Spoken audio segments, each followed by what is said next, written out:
اعوذ باللہ من الشیطان الرجیم بسم اللہ الرحمن الرحیم السلام علیکم ورحمۃ اللہ وبرکاتہ۔ جناب مشتاق نواب صاحب، جناب کاظم صاحب، اس مسجد کے تمام ذمہ داران، میں آپ تمام کا شکر گزار ہوں کہ آپ نے آج یہاں پر جلسے قرآن کو منعقد کرنے کا امامی مجلس اتحاد المسلمین کے اراکین کو موقع دیا۔ میرے عزیز دوستو، بزرگوں، رمضان کا یہ مبارک مہینہ جس میں قرآن کریم کو نازل کیا گیا اور اللہ سبحانہ و تعالیٰ نے اپنے رسولوں کو، انبیاءوں کو معجزات دے کر ان کو بھیجایا، وہ معجزے ہوئے اور ختم ہو کر رہ گئے، وقتی تھے۔ اللہ نے حضرت موسیٰ علیہ السلام کو عصائے موسیٰ دیا، جس کے سامنے جادوگروں کا جادو ختم ہو جاتا۔ اللہ سبحانہ و تعالیٰ نے حضرت عیسیٰ علیہ السلام کو ید بیضا دیا، اگر وہ کسی نابینا کے آنکھ پر اپنا ہاتھ رکھتے تو اس کو بینائی آ جاتی۔ یہ معجزے ہوئے اور ختم ہو کر رہ گئے، مگر جو معجزہ جس کو علماء کرام نے کہا معجزہ عظیم، جو اللہ کے رسول صلی اللہ علیہ وسلم کو عطا کیا گیا، وہ قرآن کریم، اور یہ معجزہ صبح قیامت تک رہے گا، اور اس معجزے کی طرف سے لوگ اس کو پڑھ کر دائرہ اسلام میں داخل ہوتے رہیں گے۔ اور قرآن کریم نے 1400 سال پہلے جو چیلنج کیا تھا، وہ چیلنج آج بھی برقرار ہے۔ اللہ سبحانہ و تعالیٰ نے قرآن کریم میں یہ ارشاد فرما دیا کہ اے جن اور انس، اور تم لوگ سچے ہو تو اس طرح سے ایک آیات بنا کر لے کر آؤ۔ اللہ سبحانہ و تعالیٰ اور قرآن کریم کا یہ چیلنج ان لوگوں کے لیے ہے جو چاند پر اپنا آشیانہ بنانا چاہتے ہیں، جو سمندروں کی خاک کی تہہ میں جا کر تلاش کر رہے ہیں، سائنٹیفک ریسرچ کر رہے ہیں۔ چیلنج ان لوگوں کے لیے ہے۔ آج تک کوئی قرآن جیسی آیات بنا کر نہیں لا سکا، اور اسی ماہ مبارک میں اللہ سبحانہ و تعالیٰ نے جہاں پر قرآن کریم کو نازل کیا، وہیں پر ہم کو روزے رکھنے کا حکم دیا گیا۔ میرے عزیز دوستوں اور بزرگوں،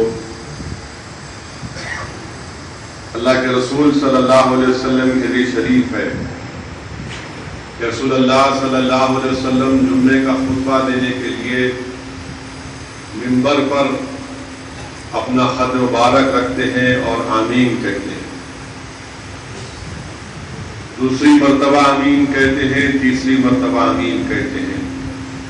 بعد میں صحابہ اکرام اللہ کے رسول صلی اللہ علیہ وسلم سے پوچھتے ہیں کہ یا رسول اللہ صلی اللہ علیہ وسلم، آپ نے 3 مرتبہ آمین کیوں کہا؟ رسول اللہ صلی اللہ علیہ وسلم ارشاد فرماتے ہیں کہ جبرائیل امین کھڑے تھے اور وہ دعا کر رہے تھے کہ جہاں پر اللہ کے رسول محمد مصطفیٰ صلی اللہ علیہ وسلم کا نام لیا جائے اور وہاں پر درود و سلام نہ پڑھا جائے تو محفل ہلاک ہو جائے، تو میں آمین کہہ رہا تھا۔ تو ایک مرتبہ رسول اللہ صلی اللہ علیہ وسلم پر درود و سلام پیش کریے کہ اللہم صلی علی سیدنا محمد وعلی سیدنا محمد بارک وسلم۔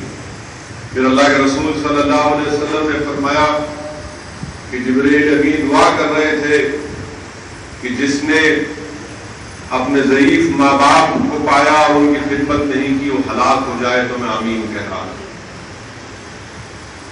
تیسری مرتبہ اللہ کے رسول صلی اللہ علیہ وسلم نے فرمایا کہ میں نے آمین اس لیے کہا کہ حضرت جبریل دعا کر رہے تھے جس نے رمضان کو پایا اور اس کی قدر نہیں کی اور اپنے گناہوں کی بخشش و مغفرت اللہ سے نہیں کرائی وہ ہلاک ہو جائے، تو اللہ کے رسول صلی اللہ علیہ وسلم آمین کہہ رہے تھے۔ علماء کرام نے اس حدیث کے بارے میں لکھا کہ دعا کرنے والے کون ہیں اور آمین کہنے والے کون ہیں۔ دعا کرنے والے تمام فرشتوں کے سردار وہ دعا کر رہے ہیں کہ ہلاک ہو جائے وہ شخص جس نے رمضان کو پایا اور اس کی قدر نہیں کی، اور آمین کون کہہ رہے ہیں؟ تمام انبیاءوں کے سردار محمد مصطفیٰ صلی اللہ علیہ وسلم۔ میرے عزیز دوستو، میرے نوجوانوں، یاد رکھو ان لوگوں کی ہلاکت کی دعا کی جا رہی ہے، اور کون دعا کر رہے ہیں؟ تمام فرشتوں کے سردار کے جس نے رمضان کو پایا اور اس کی قدر نہیں کی۔ اسی لیے آج ہم ماہ رمضان کے دوسرے دہے میں ہیں۔ یہ اللہ کا بہت عظیم کرم ہے کہ اللہ نے ہم کو زندہ رکھا اس ماہ مبارک میں۔ یہ اللہ کا بہت بڑا کرم ہے کہ اللہ سبحانہ و تعالیٰ نے ہم کو ابھی اس ماہ مبارک کے ابھی چند دن باقی ہے، اس لیے اس کی عزت کرنا بہت ضروری ہے، اس کا احترام کرنا ضروری ہے، اور اس ماہ مبارک میں نماز اور تمام عبادت کرنا بہت ضروری ہے۔ اس ماہ مبارک میں اگر ہم سے غلطیاں ہوئی ہیں، گناہ ہوا ہے، تو توبہ اللہ سے کرنے کی ضرورت ہے، مغفرت کی بھیک مانگنے کی ضرورت ہے، اس لیے کہ ہم سے ایک بتایا جا رہا ہے کہ جس نے رمضان کی قدر نہیں کی وہ ہلاک ہو جائے۔ میرے عزیز دوستوں اور بزرگوں، اللہ سبحانہ و تعالیٰ قرآن کریم میں ارشاد فرماتا ہے، اس آیات کا ترجمہ مفسرین نے اس طرح سے کیا کہ اللہ فرما رہا ہے کہ اے میرے محبوب آپ فرما دیجئے، اللہ فرما رہا ہے کہ میں بہت بڑا غفور اور رحیم، اللہ فرما رہا ہے کہ میں بہت بڑا غفور اور رحیم ہوں، اور جو بندے میرے حکم کو نہیں مانتے ان کے لیے میرا بہت سخت اور بہت بڑا عذاب۔ تو معلوم ہوا ہے کہ اللہ سبحانہ و تعالیٰ غفور اور رحیم بھی ہے، اور جو لوگ گناہوں سے توبہ نہیں کرتے وہ اللہ کے دردناک عذاب کے لیے تیار رہے۔ حدیث شریف میں آیا کہ اگر مومنوں کو اللہ کی سزا معلوم ہو جائے گی تو ان کو جنت کی تمنا کرنا بھول جائے گا، اور اگر کافر کو اللہ کی جنت کا پتہ چل جائے گا تو سمجھے گا کہ میں جنت سے کبھی محروم نہیں ہو سکتا۔ علماء کرام نے فرمایا اس حدیث شریف کے بارے میں کہ یقیناً اللہ غفور اور رحیم ہے، مگر یاد رکھو اللہ کی نافرمانی میں سے اپنے تمام گناہوں کی زندگی اس طرح نہ گزارو کہ اللہ غفور رحیم ہے کہ تم گناہوں کو نہ چھوڑو۔ اسی لیے حدیث شریف میں آیا کہ ایمان خوف اور امید کے درمیان میں۔ علماء کرام نے ہم کو بتایا کہ اللہ سے خوف کرنا کہ اللہ اگر پوچھنے پہ آ جائے، اللہ حساب کرنے پہ آ جائے تو پھر معاملہ ختم، اور امید بھی کرنا اللہ سے کہ اللہ غفور رحیم ہے کہ اللہ ہمارے گناہوں کو معاف بھی کر دے۔ اسی لیے میرے عزیز دوستو، اللہ کے رسول صلی اللہ علیہ وسلم نے ارشاد فرمایا کہ ایمان خوف اور امید کے درمیان میں۔ اور حدیث شریف میں آیا کہ جہنم میں حساب کتاب کے بعد ایک شخص کو جہنم میں ڈالا جائے گا، اللہ حکم دے گا کہ اس کو لے جا کر جہنم میں ڈال دو۔ وہ شخص جب اس کو فرشتے لے کر جائیں گے جہنم کی طرف تو 3 بار مڑ مڑ کر اللہ کی طرف دیکھتا ہے، 3 بار اللہ کی طرف مڑ مڑ کر دیکھتا ہے۔ اللہ سبحانہ و تعالیٰ فرشتوں کو حکم فرماتا ہے کہ دوبارہ اس کو میرے سامنے حاضر کرو۔ یہ اللہ کے رسول صلی اللہ علیہ وسلم کی حدیث میں آیا، جب اس کو شخص کو فرشتے اللہ کے سامنے پیش کرتے اللہ اسے پوچھتا ہے کہ تو نے 3 مرتبہ مڑ کر میری طرف کیوں دیکھا؟ تو وہ گناہگار بندہ جس پر اللہ نے فرشتوں کو حکم دیا تھا کہ اس کو لے جا کر جہنم میں ڈال دو، وہ کہے گا یا اللہ جب میں جا رہا تھا تو تیرے قرآن کا کلام یاد آیا کہ تو غفور الرحیم ہے، تو بخشنے والا ہے، تو رحم کرنے والا ہے۔ تو میں پلٹ کر دیکھ رہا تھا کہ کیا تو مجھے معاف کر دے گا۔ دوسری مرتبہ میں اس لیے پلٹ کر تیری طرف دیکھا یا رب العالمین، کیونکہ مجھے قرآن کریم کی آیات یاد آ گئی جس میں قرآن یہ اعلان کر رہا ہے کہ ہمارے گناہوں کو اللہ ہی معاف کرنے والا۔ اسی لیے میں پلٹ کر دیکھ رہا تھا کہ تو مجھے معاف کر دے گا۔ تیسری مرتبہ میں اس لیے پڑھا یا اللہ کہ مجھے تیرے قرآن کریم کا وہ آیات یاد آ گئی جس میں اللہ تو نے فرمایا کہ جو میرے گناہگار بندے اپنے نفسوں پر بہت ظلم کر دیتے ہیں وہ اللہ کی رحمت سے مایوس نہ ہو۔ اسی لیے یا اللہ میں امید کر رہا تھا، تیری طرف دیکھ رہا تھا، نگاہ بھیک مانگ رہا تھا کہ تو مجھے معاف کر دے گا۔ اللہ سبحانہ و تعالیٰ کی رحمت جوش میں آئے گی اور اللہ سبحانہ و تعالیٰ فرشتوں کو حکم فرمائے گا کہ میں نے اس کے تمام گناہ معاف کر دیے، اس کو جنت میں جا کر ڈال۔ اسی لیے میرے عزیز دوستو، الایمان خوف اور امید کے درمیان میں ہے۔ اللہ سے خوف کرنا، اور جو لوگ زندگی اپنے گناہوں میں گزارتی ہیں، جن سے غلطیاں ہوئی ہیں، وہ ہرگز اللہ کی رحمت سے مایوس نہ ہو۔ وہ ہرگز یہ نہ سمجھے کہ میں اتنے گناہ مجھ سے ہو چکے ہیں، اب میں سرکشی کی زندگی گزاروں گا۔ نہیں، ہم کو خوشخبری سنائی جا رہی ہے۔ اللہ قرآن میں ارشاد فرما رہا ہے کہ میں بہت بڑا غفور اور رحیم ہوں۔ اللہ قرآن میں ارشاد فرما رہا ہے کہ میں بہت بڑا غفور اور رحیم ہوں۔ خوشخبری ہم کو دی جا رہی ہے کہ آؤ اللہ سے بھیک مانگو، توبہ کرو، اللہ سے گر گرا کر بھیک مانگو۔ رمضان کا مبارک مہینہ ہے، اللہ فرما رہا ہے کہ اے میرے بندے آؤ۔ جب اس ماہ مبارک کی رات ہوتی ہے تو آسمانوں سے فرشتے پکارتے ہیں، ہے کوئی اللہ کی رضا طلب کرنے والا، ہے کوئی گناہ گار جو اپنے گناہوں کی مغفرت اللہ سے کرانا چاہتا۔ تو یہ ماہ مبارک ہے میرے عزیز دوستو، تو گناہ گاروں مایوس ہونے کی ضرورت نہیں ہے۔ خوشخبری ہم کو سنائی جا رہی ہے کہ اللہ کو راضی کرو۔ اگر ہم اللہ کی بارگاہ میں گر گرا کر اس ماہ مبارک میں سجدہ کریں گے، خوب عبادت کریں گے، اللہ سے بھیک مانگیں گے، تو یقیناً اللہ سبحانہ و تعالیٰ بہت بڑا غفور اور رحیم ہے میرے عزیز دوستو۔ اور ساتھ ہی ساتھ علماء کرام نے یہ بھی ہم کو سمجھایا، اور بلکہ حدیث شریف میں آیا کہ کوئی اپنے اعمال کی بنیاد پر، صرف اپنے اعمال کی بنیاد پر جنت میں نہیں جا سکے گا۔ حدیث شریف میں آیا کہ جبریل امین رسول اللہ صلی اللہ علیہ وسلم کے پاس آ کر عرض کرتے یا رسول اللہ صلی اللہ علیہ وسلم۔ حدیث شریف میں آیا ایک شخص تھا جو سمندر کے بیچ میں ایک پہاڑ تھا، اس نے اس پہاڑ کے اوپر 500 سال بیٹھ کر عبادت کی، اور اللہ سبحانہ و تعالیٰ جب سمندر کا کھارا پانی پڑ گیا تو پہاڑ کو اونچا کیا۔ اللہ سبحانہ و تعالیٰ نے اپنے اس نیک بندے کے لیے اس پہاڑ کے دامن میں ایک میٹھے پانی کا چشمہ پیدا کیا۔ اللہ سبحانہ و تعالیٰ نے اس اپنے نیک بندے کے لیے ایک انار کا درخت پیدا کیا۔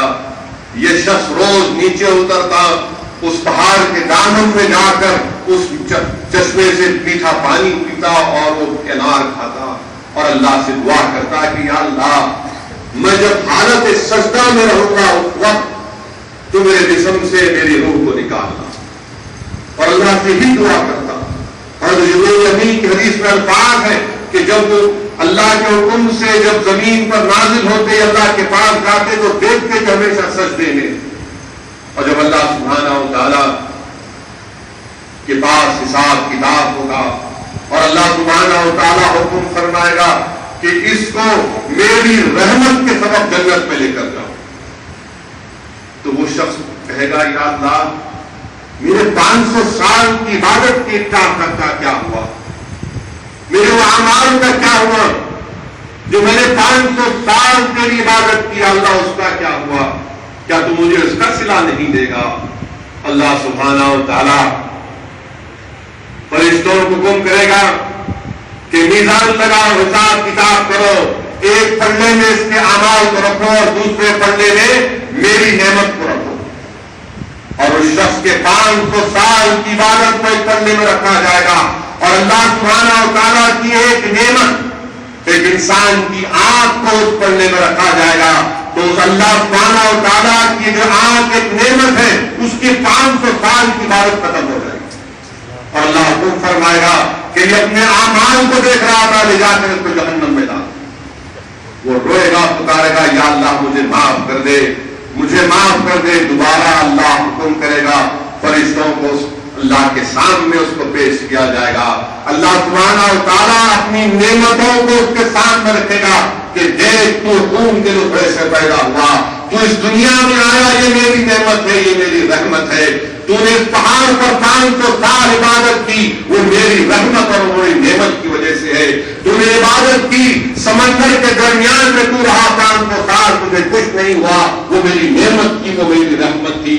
اللہ اس کے سامنے کہے گا کہ تو سمندر کے درمیان میں پہاڑ کے دامن سے میٹھا پانی پیتا تھا، وہ میری نعمت اور میری رحمت ہے، تو انار کے جھاڑ سے روز انار کھاتا تھا، وہ میری نعمت اور رحمت ہے، تو نے جو 500 سال عبادت کی وہ میری رحمت کی اور میری نعمت کی وجہ سے وہ قائل ہو جائے گا کہ ہاں یا اللہ یہ سب تیری رحمت اور نعمت کا نتیجہ ہے۔ تو میرے عزیز دوستو، اسی لیے اس ماہ مبارک میں آپ اور ہم کو بہت ضروری ہے کہ ہم اللہ سے بھیک مانگیں، اللہ سے مغفرت کی بھیک مانگے کہ اللہ رحم کر دے، ہم کو معاف کر دے۔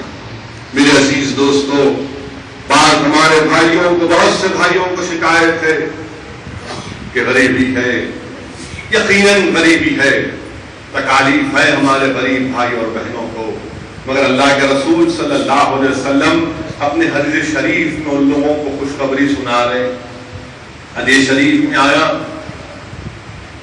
کہ مہاجرین کے فقراؤں نے فیصلہ کیا کہ ہم اپنے ایک قاصد کو اللہ کے رسول صلی اللہ علیہ وسلم کے پاس بھیجائیں گے، اور جو وہ اللہ کے رسول صلی اللہ علیہ وسلم کے پاس گئے، اللہ کے رسول صلی اللہ علیہ وسلم نے ارشاد فرمایا، بتاؤ کیسے آنا ہوا، میں تمہارا خیر مقدم کرتا ہوں۔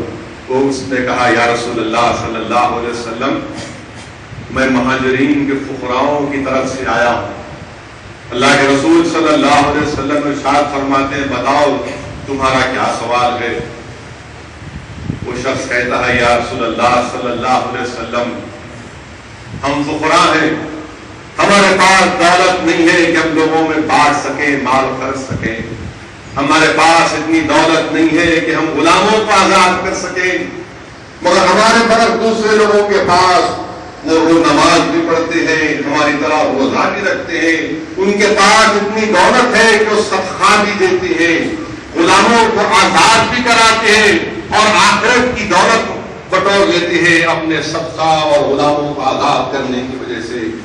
رسول اللہ صلی اللہ علیہ وسلم کا ارشاد مبارک تم لوگ جن کو اپنی غریبی کی وجہ سے پریشانی ہے، اللہ کے رسول صلی اللہ علیہ وسلم نے ارشاد فرمایا کہ میرا پیغام تم جا کر جن کی طرف سے ان کو پہنچانا کہ اللہ کہ جو تم کو جس جگہ پر جس حیثیت پر رکھا اس پر صبر کرو، تم اس پر صبر کرو، اور اللہ تمہارے کو 3 ایسی نعمتیں سے نوازے گا جو بڑے بڑے دولت مند کو اللہ نہیں دینے والا۔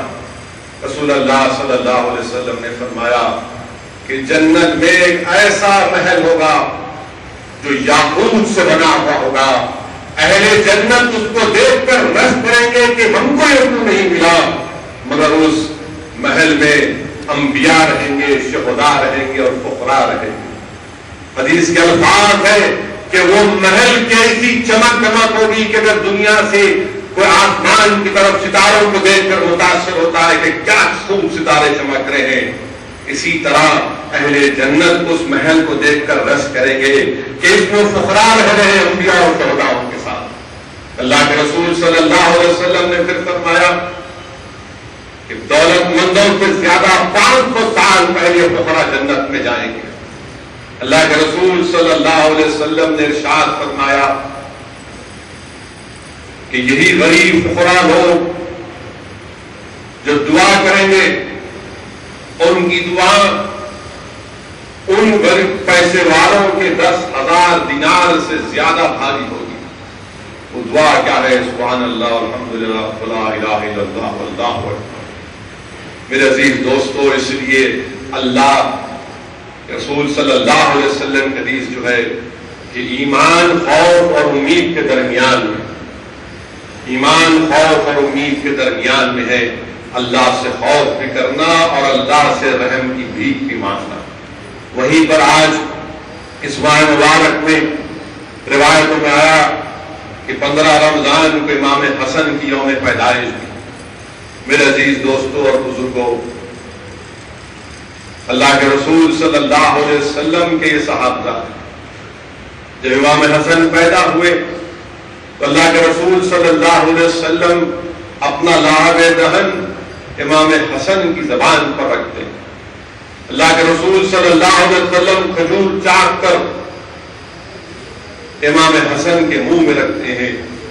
حدیث شریف میں آیا کہ اللہ کے رسول صلی اللہ علیہ وسلم نماز میں سجدہ کر رہے ہیں اور امام حسن آپ کی پیٹھ پر چڑھ گئے تو رسول اللہ صلی اللہ علیہ وسلم نے اپنے سجدے کو لمبا کر دیا. جب صحابہ نے پوچھا یا رسول اللہ سجدہ لمبا ہو گیا تو رسول اللہ صلی اللہ علیہ وسلم نے ارشاد فرمایا کہ میرا بیٹا میرے پیٹھ پر تھا اس لیے سجدہ لمبا کر دیا. اللہ کے رسول صلی اللہ علیہ وسلم خطبہ دے رہے ہیں، امام حسن چل کر آ جاتے ہیں اپنے بچپنے میں. اللہ کے رسول صلی اللہ علیہ وسلم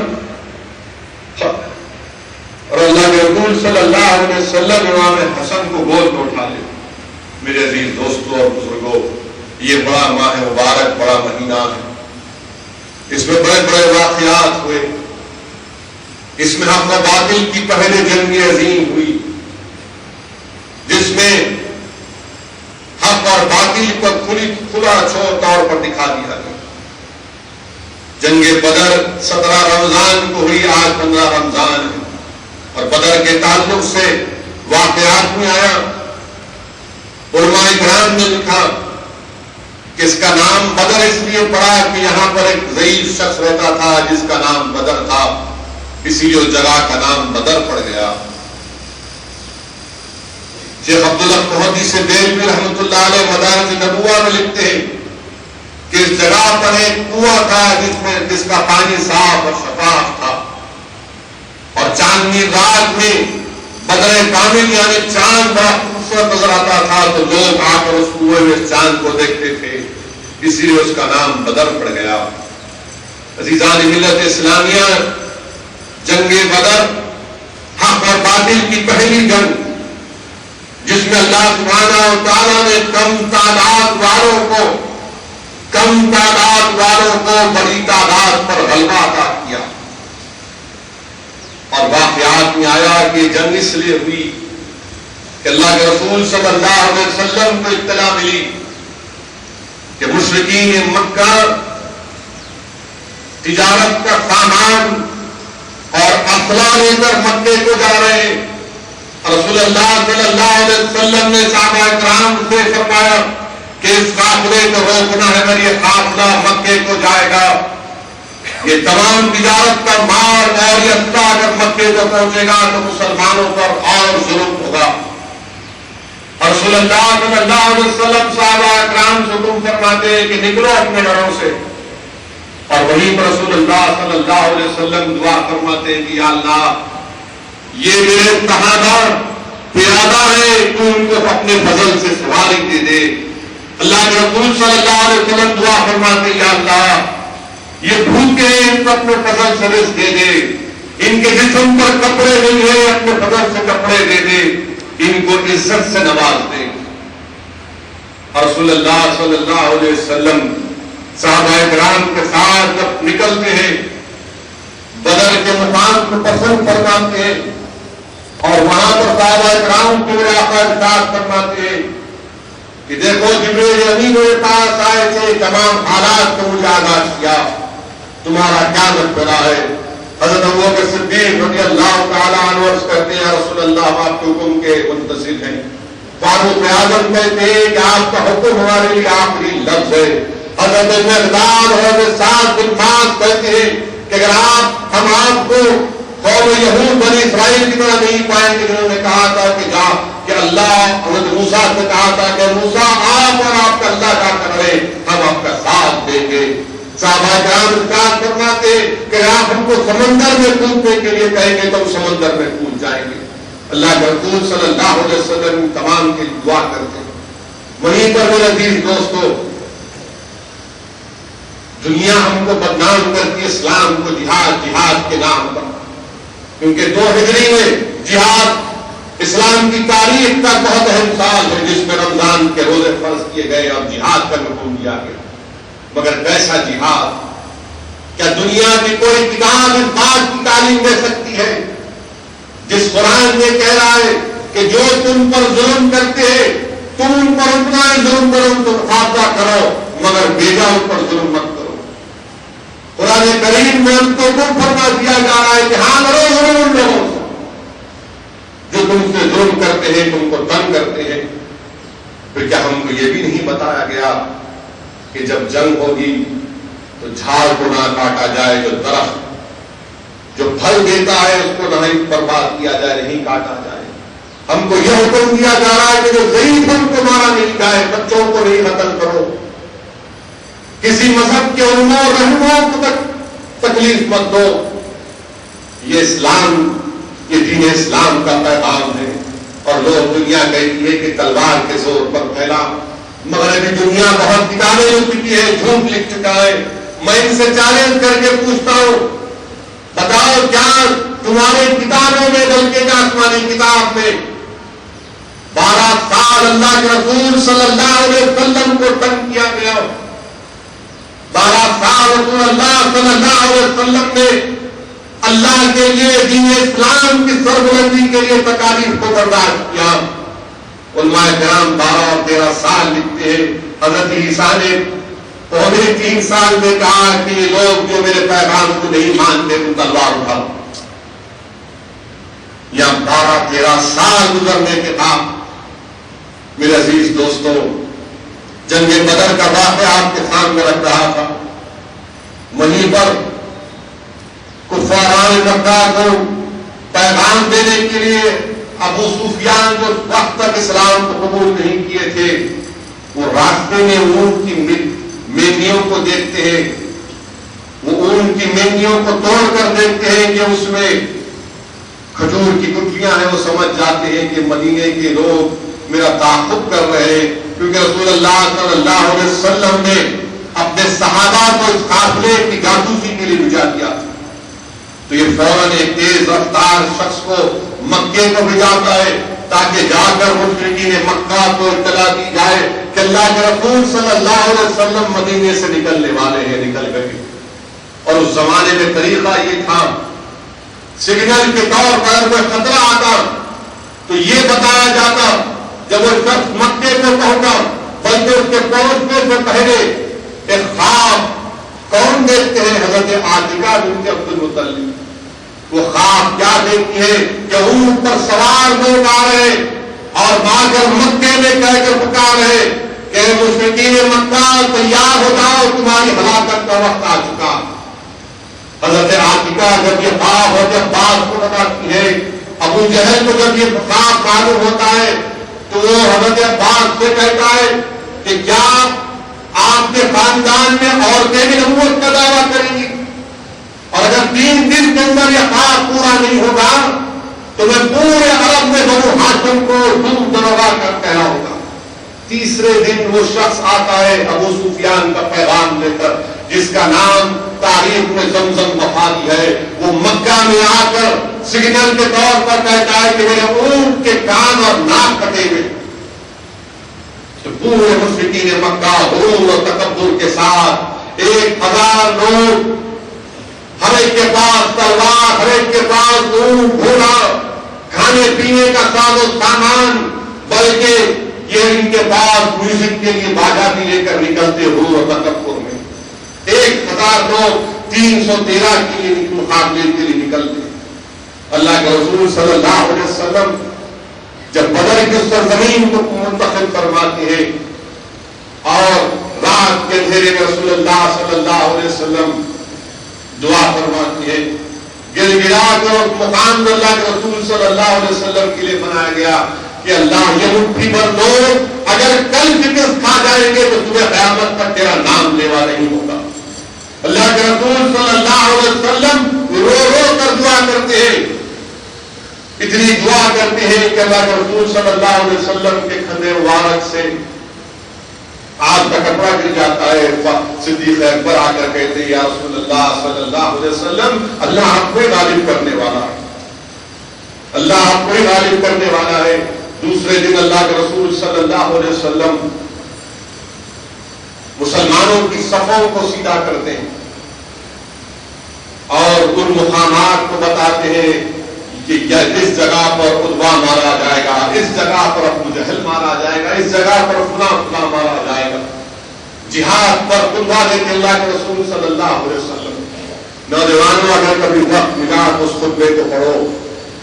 اگر زندگی میں اگر تم کو کوئی چیزیں سمجھنا ہے, حاصل کرنا ہے, تو ضرور اپنا قیمتی وقت نکال کر اس خطبے کو پڑھو. اللہ کے رسول صلی اللہ علیہ وسلم مسلمانوں کی صفوں کو جب سیدھا کرتے ہیں, دیکھتے ہیں تو کیا دیکھتے ہیں کہ دو کمسن بچے بھی ہیں جن کا نام حضرت معاذ اور حضرت معوذ. اللہ کے رسول صلی اللہ علیہ وسلم حضرت معاذ کے چھوٹے بھائی معوذ کو سب سے باہر کر دیتے ہیں. یہ پکار کر کہتا ہے یا رسول اللہ صلی اللہ علیہ وسلم, گو میں عمر میں اپنے بھائی سے چھوٹا ہوں مگر طاقت میں ان سے زیادہ ہوں, اب کشتی کرا کر دیکھیے. دونوں بھائیوں میں کشتی ہوتی ہے تو چھوٹا بھائی بڑے بھائی سے کہتا ہے کہ دیکھو اللہ کے رسول صلی اللہ علیہ وسلم نے تم کو جنگ سے جہاد سے دور نہیں کیا, تم کو سب میں رکھا, میں اس سے محروم ہونا نہیں چاہتا ہوں, تم یہ کشتی ہار جاؤ. بڑا بھائی چت ہو جاتا ہے, چھوٹا بھائی سینے پر بیٹھتا ہے. اللہ کے رسول صلی اللہ علیہ وسلم دیکھ کر مسکراتے ہیں اور شامل کرتے ہیں. اور پھر جب صفوں کو سیدھا رسول اللہ صلی اللہ علیہ وسلم کرتے ہیں تو آقا دو عالم صلی اللہ علیہ وسلم کے ہاتھوں میں تیبر کی لکڑی ہوتی ہے اور فوج کی صفوں کو سیدھا کر رہے ہیں. اللہ کے رسول صلی اللہ علیہ وسلم حضرت سواد انصاری کے پیٹ کے اوپر ایک ضرب لگاتے, تھوڑا ان کا پیٹ آگ نکلا ہوا تھا کہ سواد صف میں سیدھا ٹھہر جا. اللہ کے رسول صلی اللہ علیہ وسلم کیا فرماتے ہیں کہ سواد صف میں سیدھا ٹھہر جا. حضرت سواد پکار کر کہتے ہیں یا رسول اللہ صلی اللہ علیہ وسلم, آپ نے بھیجا مجھے, مارا مجھے, اس کا بدلہ دیجیے. میرے عزیز دوستوں, میرے نوجوانوں, اگر کوئی فوج میں اگر کوئی سپاہی اپنے کمانڈر ان چیف سے کہے گا کہ کمانڈر تو نے مجھے غیر ضروری مارا ہے, مجھے اس کا بدلہ دے دے, تو کمانڈر ان چیف اسی وقت اپنی بندوق سے اس کا کوٹ مارکر کر اس کو گولی مار دے گا. مگر قربان جائیے رحمت اللہ علیہ کی رحمت پر, رسول اللہ صلی اللہ علیہ وسلم نے حضرت سواد سے کہا کہ سواد آ اپنا بدلہ لے. حضرت سواد دوڑ کر رسول اللہ صلی اللہ علیہ وسلم کے جسم مبارک سے لپیٹ جاتے, جسم مبارک کو چومنا شروع کرتے ہیں. اللہ کے رسول صلی اللہ علیہ وسلم حضرت سواد سے پوچھتے ہیں کہ کیا کر رہے ہو؟ حضرت سواد عرض کرتے یا رسول اللہ صلی اللہ علیہ وسلم, میری زندگی ختم ہونے والی ہے, موت میرے سامنے ہے, تو میں مرنے سے پہلے اپنے جسم کو آپ کے جسم سے مس کر رہا ہوں. میرے عزیز دوستو, یہ صحابہ کرام کی اللہ کے رسول صلی اللہ علیہ وسلم سے محبت تھی. یہ دنیا کو ڈسپلن کی بات کرنے والے دنیا کے کمانڈر ان چیف, دیکھو میرے آقا محمد مصطفیٰ صلی اللہ علیہ وسلم کی رحمت کو. ان کا کہ کسی نے کہا کہ مجھے بیجا مارا تو آقا کہہ رہے ہیں آپ میرا بدلہ لے. میرے عزیز دوستو, اس جنگ میں 313 مسلمان جن کے پاس 70 اونٹ اور 8 تلواریں, 70 اونٹ اور 8 تلواروں اور 313 سے ساری دنیا کو پیغام دیا کہ وہ لوگ ہیں جو خدا کی قدرت پر بھروسہ کرنے والے ہیں. یہ وہ لوگ ہیں جو اور مرتے ہیں.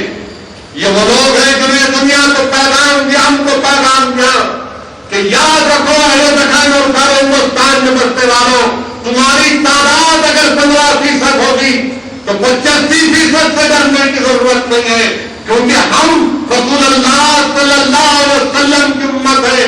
ہم اللہ کی قدرت پر جیتے اور مرتے ہیں.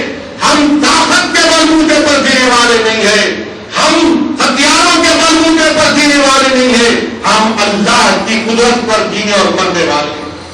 یہ پیغام 1400 سال پہلے جنگ بدر میں دیا گیا اور اسلام کی صفوں کو اس طرح مضبوط کیا گیا. خدا کی قدرت کی عملی تفصیل اگر دیکھنا ہے تو جنگ بدر کو دیکھو. جب مقابلہ ہوا تو یہی حضرت معاذ اور معوذ نے ابو جہل کو یہ پہلے سے ارادہ کر کے آئے تھے کہ ابو جہل کا کام تمام کریں گے. حضرت معاذ ابو جہل کی پنڈلی پر وار مارتے ہیں، دوسرے بھائی اس کے اوپر وار کرتے ہیں، ابو جہل گر جاتا ہے. اور واقعات میں آیا کہ حضرت معاذ کا ہاتھ کٹ جاتا. ابو جہل کو جب مقابلہ کر رہے تھے تو ایسا ہاتھ کٹ جاتا کہ بالکل ہاتھ چند رگوں پر آ جاتا، ہاتھ لٹکتے رہتا. ایک روایت میں آیا کہ آپ نے جب محسوس کیا کہ میرا زخمی ہاتھ مجھے لڑنے سے روک رہا ہے تو آپ اس کو اپنے پیر کے نیچے ڈال کر نکال دیں. ایک روایت میں آیا کہ ایسے ہی کٹے ہوئے ہاتھ کو لے کر حضرت معاذ اللہ کے رسول صلی اللہ علیہ وسلم کے پاس گئے. اللہ کے رسول صلی اللہ علیہ وسلم نے پوچھا کہ ابو جہل کو سب سے پہلے کس نے مارا؟ حضرت معاذ نے کہا میں نے، حضرت معوذ نے کہا میں نے. اللہ کے رسول صلی اللہ علیہ وسلم نے فرمایا کہ تم دونوں نے اس کو مارا. اور پھر رسول اللہ صلی اللہ علیہ وسلم نے قاضی عیاض اپنی شفا شریف میں لکھتے، مدارج النبوہ میں سے عبداللہ قحطی سے بھی لکھتے ہیں، یہ سعودی اویسی نہیں کہہ رہا ہے. اللہ کے رسول صلی اللہ علیہ وسلم اپنا لعاب دہن حضرت معاذ کے کھنڈے پر لگا کر اس ہاتھ کو اسی جگہ پر جوڑ دیتے، اسی جگہ پر جوڑ دیتے. اور عثمان غنی ذوالنورین کی خلافت تک حضرت معاذ زندہ رہے. آپ اندازہ لگائیے کہ آج دنیا بولتی پلاسٹک سرجری. اگر میں اور کچھ کہوں گا تو لوگ بھڑکاؤ بھاشن بول دیں گے اس کو. ہاتھ جس کا تھا اسی کا ہاتھ لگائے، کسی اور کا ہاتھ یا سر لا کے نہیں لگائے. ان کا ہاتھ تھا، لعاب دہن لگایا اور وہیں پر لگا دیا اور ہاتھ صحیح ہو گیا. میرے عزیز دوستو، جنگ میں آیا، جنگ کے واقعات میں آیا کہ حضرت عکاشہ لڑ رہے. اللہ کے رسول صلی اللہ علیہ وسلم سے آ کر کہتے ہیں رسول اللہ میری تلوار ٹوٹ گئی. اللہ کے رسول صلی اللہ علیہ وسلم ان کی طرف لکڑی پھینکتے کہ کاٹا اس طرح ہو. اگر کوئی جنگ میں مقابلہ ہو رہا اور آپ کا ہتھیار نہیں ہے، ختم ہو گیا اور کوئی کہتا لکڑی سے لڑو تو سپاہی کہے گا یہ کیا لکڑی دے رہے، کس سے لڑوں گا میں؟ مگر قربان جائیے ایمان پر، قربان جائیے اتحاد پر، قربان جائیے ان کے رسول اللہ صلی اللہ علیہ وسلم کی سے نسبت اور محبت پر. یہ نہیں دیکھا کہ لکڑی ہے، یہ دیکھا کہ آقا دے رہے مقابلہ کرنا ہے. اور وہ کاٹا اس کو لے کر مقابلہ شروع کرتے ہیں تو لوہے کی تلوار بن جاتی ہے، وہ لوہے کی تلوار بن جاتی ہے. رہون اس کا نام تھا. میرے عزیز دوستو، وہیں پر حضرت علی سے روایت آئی کہ آپ جنگ بدر میں مقابلہ کر رہے ہیں اور اس جگہ پر جا کر دیکھے جہاں پر اللہ کے رسول صلی اللہ علیہ وسلم کی جو جگہ بنائی گئی تھی. رسول اللہ صلی اللہ علیہ وسلم دعا کر رہے ہیں یا حیو یا قیوم، یا حیو یا قیوم. حضرت علی پھر جاتے ہیں، پھر واپس آتے ہیں اور کیا دیکھتے ہیں کہ اللہ کے رسول صلی اللہ علیہ وسلم سجدے میں اور دعا کر رہے ہیں یا حیو یا قیوم، یا حیو یا قیوم. عزیزان ملت، جنگ بدر میں اللہ کی طرف سے کامیابی کے لیے اللہ نے فرشتوں کو بھیجایا. اور سورہ انفال کی آیت نمبر 44 میں جس کا ذکر کیا گیا کہ اللہ نے مسلمانوں کو مشرکین مکہ کفاروں کی نظر میں کم دکھایا اور مسلمانوں کو مشرکین اور کفار مکہ کو کم دکھایا، اس لیے کہ مسلمانوں کے دلوں میں خوف نہ پیدا ہو جائے اور مشرکین اور کفار کو مسلمان کم اس میں نظر آئے کہ پوری طرح ہمارے سامنے ہمارے اندر آ جائے اور ان کا کام تمام کیا جائے. پھر اس کے بعد سورہ آل عمران میں بھی اللہ نے ذکر کیا جنگ بدر میں مدد کی کہ بعض وقت مشرکین مکہ کو مسلمان بہت زیادہ نظر آئے تو ان پر خوف طاری ہو گیا. سورہ انفال میں اس بات کا ذکر کیا گیا کہ اللہ سبحانہ و تعالیٰ نے فرشتوں سے مسلمانوں کی مدد کی. سورہ انفال میں اس مدد کا ذکر کیا گیا کہ جب اللہ کے رسول صلی اللہ علیہ وسلم اپنے دست مبارک سے کنکریاں اٹھا کر مشرکین مکہ کی طرف پھینکتے تھے کہ چاہتا نجوم چاہتا نجوم، تو اللہ فرمایا کہ میرے حبیب وہ آپ نہیں ہم پھینک رہے ہیں. سورہ انفال میں مدد کا ذکر آیا کہ مشرکین مکہ نے پانی کے کنویں پر قبضہ کر لیا تو اللہ نے بارش کو نازل کیا. اللہ نے بارش کو نازل کیا. اور پھر جنگ بدر میں وہ واقعہ کیا آیا کہ حضرت بلال نے امیہ بن خلف سے اپنا بدلہ لیا. حضرت بلال نے جب اس شخص کو دیکھا جو مکہ کی سرزمین پر دن دن بھر چلچلاتی دھوپ میں آپ کو لٹا کر آپ پر گرم گرم پتھر رکھ کے جاتے سینے پر، حضرت بلال سے کہتا کہ چھوڑ دے محمد مصطفیٰ صلی اللہ علیہ وسلم کی غلامی کو، چھوڑ دے اسلام کو. حضرت بلال کہتے تھے احد احد احد. حضرت بلال نے جب اس کو دیکھا تو اس کے طرف دوڑے تلوار لے کر آج تیرا کام تمام کروں گا، آج تیرا کام تمام کروں گا. اور امیہ بن خلف کا کام تمام ہوا. جنگ بدر میں میرے عزیز دوستوں 70 مشرکین مکہ مارے گئے اور 13 صحابہ کرام شہید ہوئے. اور دنیا کے سامنے اللہ کے رسول صلی اللہ علیہ وسلم نے جنگ کے اصول دنیا کو دکھائے. جنگ ہونے کے بعد شکست کھانے والی فوج کے جو لوگ مارے جاتے ہیں ان کی عزت کرنا رسول اللہ صلی اللہ علیہ وسلم نے دنیا کو سکھایا کہ ان لاشوں کو چھوڑ دیا نہیں گیا کہ چیز چمے آ کر اس کو کھا لیں، بلکہ اللہ کے رسول صلی اللہ علیہ وسلم نے ایک گڑھا کھدا کر ان تمام لاشوں کو اس میں ڈالا گیا. جب وہاں پر ایک حضرت حذیفہ کے والد کی لاش کو ڈالا جا رہا تھا تو آپ بڑے مایوس نظر آ رہے تھے. رسول اللہ صلی اللہ علیہ وسلم نے پوچھا حذیفہ کیا تم اس لیے غمگین ہو کہ تمہارا باپ مر گیا؟ تو کہتے نہیں یا رسول اللہ صلی اللہ علیہ وسلم مجھے غم اس بات کا نہیں ہے، مجھے غم اس بات کا ہے کہ میرا والد بڑا عقلمند ہوشیار آدمی تھا، کاش کوئی دین اسلام پر مرتا. یہ صحابہ کرام کے اللہ کے رسول صلی اللہ علیہ وسلم سے محبت. یاد رکھو نوجوانوں، جنگ بدر حق اور باطل کی پہلی جنگ. جنگ بدر ہم تمام کو پیغام دیتا ہے کہ اگر تمہارے دلوں میں اخلاص ہے تو تعداد کام نہیں کرتی. اگر ہمارا پورا مکمل ایمان اور ایمان اللہ پر ہے تو جس طرح جنگ بدر میں اللہ نے فرشتوں سے ہماری مدد کی، کوئی معلوم بات نہیں، کوئی تعجب خیز بات نہیں کہ اللہ ہم کو فرشتوں سے ہماری مدد کرے. یاد رکھو نوجوانوں، جب تک جذبے جہاد اور شہادت زندہ تھا ہمارے سروں پر عزت کے تاج تھے. جب سے ہم نے اپنے اخلاق کے روش کو پیغام کو اڑا دیا ذلت ہمارا مقدر بن گئی. نوجوانوں، ہم نے اتنا قابل پڑھنے لکھنے والے لوگ تھے کہ ہم ساری دنیا اتنے بہترین ریاضدان تھے، اتنے بہترین میتھمیٹیشین تھے کہ ہم ساری دنیا کا حساب کرتے تھے. نوجوانوں، تم نے تعلیم کو ترک کیا، آج دنیا ہمارا حساب کر رہی ہے. نوجوانوں، ہم نے اتنے بہترین طبیب تھے، ڈاکٹر تھے کہ ہم ساری دنیا کا علاج کرتے تھے.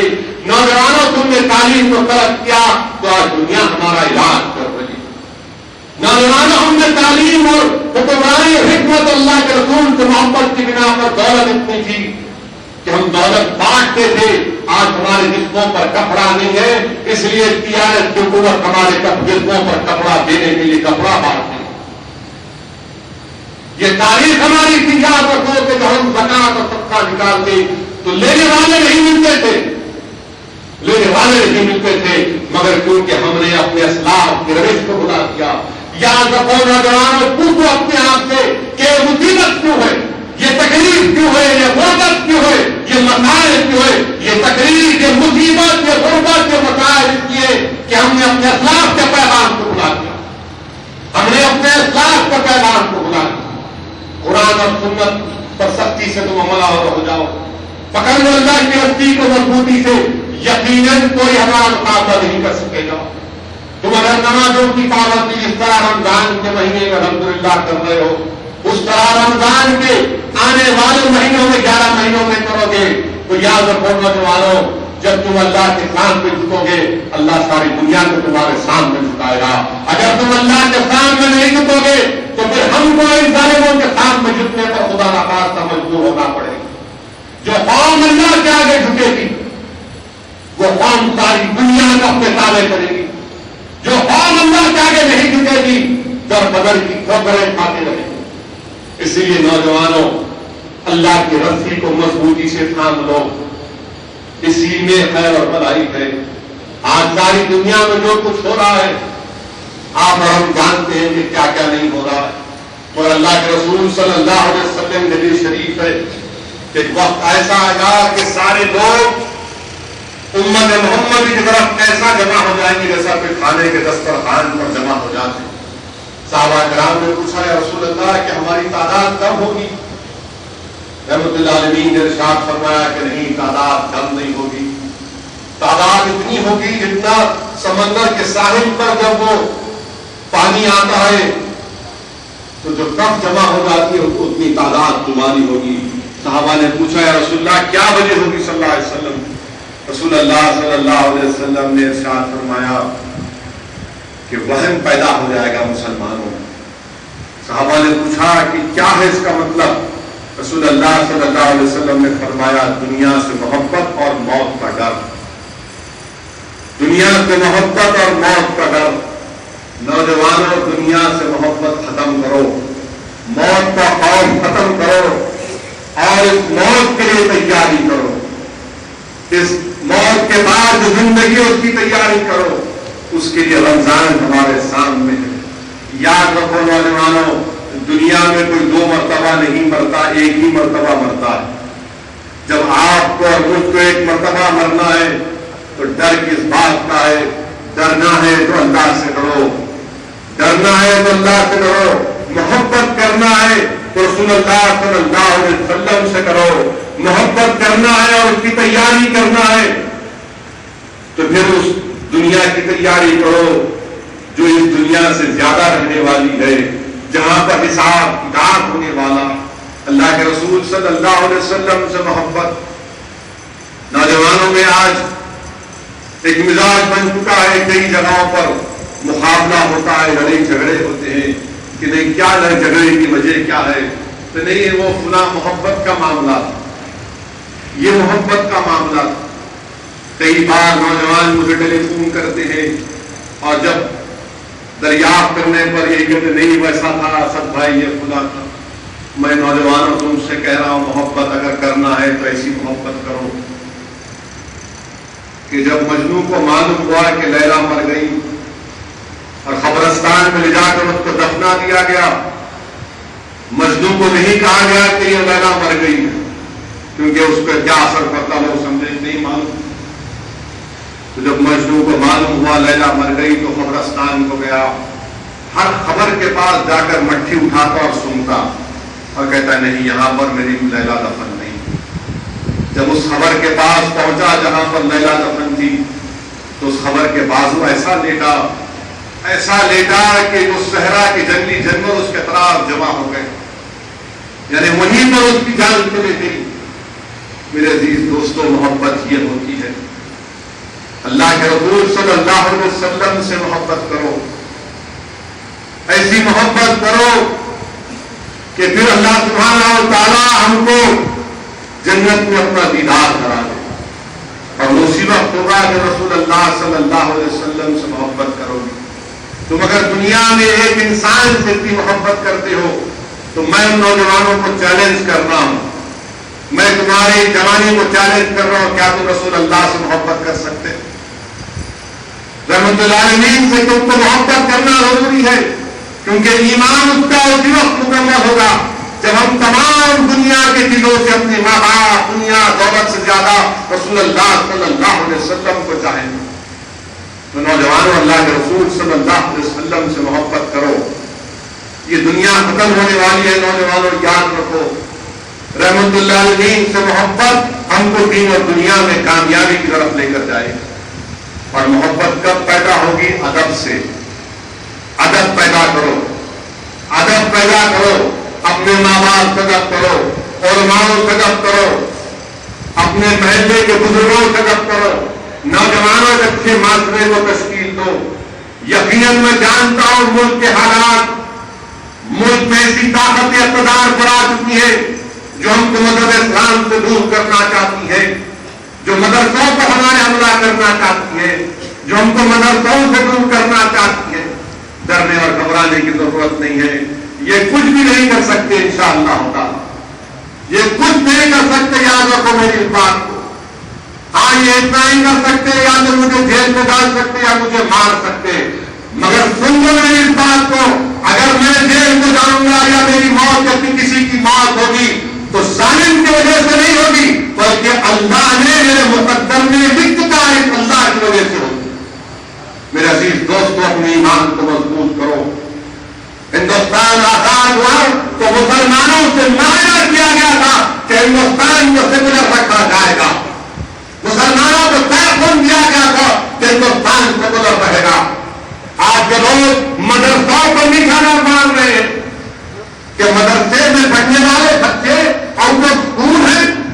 ارے سنو ظالموں، جب تمہاری RSS بنی نہیں تھی، جب تمہارے گلواکر پیدا نہیں ہوئے تھے، جب تمہاری خاکی چڈی تعمیر نہیں ہوئی تھی، اس وقت اس مدرسوں کے ذمہ داروں نے انگریزوں کے خلاف اگر کسی نے جہاد کا فتویٰ دیا تو یہی علماء کرام نے مدرسوں کے انگریزوں کے خلاف جہاد کا فتویٰ دیا. ہندوستان کے مسلمانوں سے کہا کہ انگریزوں سے جہاد کرو، اور یہ علماء کرام نے اپنے فتوے کی سیاہی سوکھنے سے پہلے اپنی جانوں کی عظیم قربانی دی.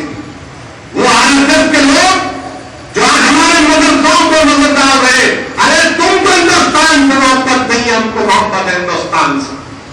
تم محبت کے دعوے کر سکتے ہو مگر ہم نے جان کے دین قربانیوں کو دیا، انگریزوں کی گولیوں کو برداشت کیا، انگریزوں کے ظلم کو برداشت کیا. علامہ فضل خیرآبادی نے کالا پانی کی سزا کاٹی. ریشمی رومال کی تحریک ہمارے علماء نے شروع کی. دین دار علماؤں کی لاشیں دلی سے لے کر موجودہ پاکستان کی جو روڈ ان جھاڑوں پر لٹک رہی تھی، ہمارے علماء کرام کی لاشیں. آج کوئی آ کر اگر مدرسوں کے تعلق سے کہے گا تو یہ غلط ہے. ہندوستان ہمارا وطن عزیز ضرور ہے، مگر اس کے سیکولرزم پر کوئی کمپرومائز نہیں کیا جا سکتا. نہیں مدرسے میں آؤٹ آف اسکول چلڈرن ہے، کیا کیا تمہارے مدرسوں میں؟ ہندوستان کے کون سے مدرسے سے پڑھنے والا نکل کر دہشت گردی کیا مجھے بتاؤ. ساتھی پرگیا ٹھاکر کون سے اسکول کی ہے؟ کرنل پروہت کہاں سے آیا؟ کدھروں کے نام وسیمانند کون سی شاخا کا ہے؟ مگر ہمارے مدرسوں کے تعلق سے دین اسلام کو بدنام کرنے کی کوشش. یقیناً مسلمانوں کو تعلیم کی ضرورت ہے. میں مانتا ہوں اس بات کو کہ ہم نے تعلیم کے میدان میں ہم کو بہت کام کرنا ہے، بہت تعلیم یافتہ ہمارے بچے اور بچوں کو کرنا ہے، خاص طور سے خواتین. مگر اس کا یہ مطلب تو نہیں ہے کہ مدرسوں کو بدنام کیا جائے. اور اگر مہاراشٹر میں تعلیم کا فقدان ہے تو اسکول کھولو مسلمانوں کی بستیوں میں، نادیڑ میں کھولو، اورنگ آباد میں کھولو، بیت اللہ میں کھولو، بائیس میں کھولو. جن جگہوں پر مسلمان رہتے ہیں وہاں پر اسکول کھولو، ٹیچروں کو دو. مگر نہیں ہمارے مدرسوں کے اوپر نشانہ. اور ہمارے وزیر اعظم تو ایسے ہیں، خاموش بیٹھے ہوئے آنکھیں بند کر لے کے یوگا کر رہے. کوئی حرام زادہ بول رہا ہمارے کو یوگا کر رہے. کوئی پاکستان چلے جاؤ بول رہا تو ناک کو لگا کے سانس لے رہے. کوئی بول رہا اگر تمہارا ایسا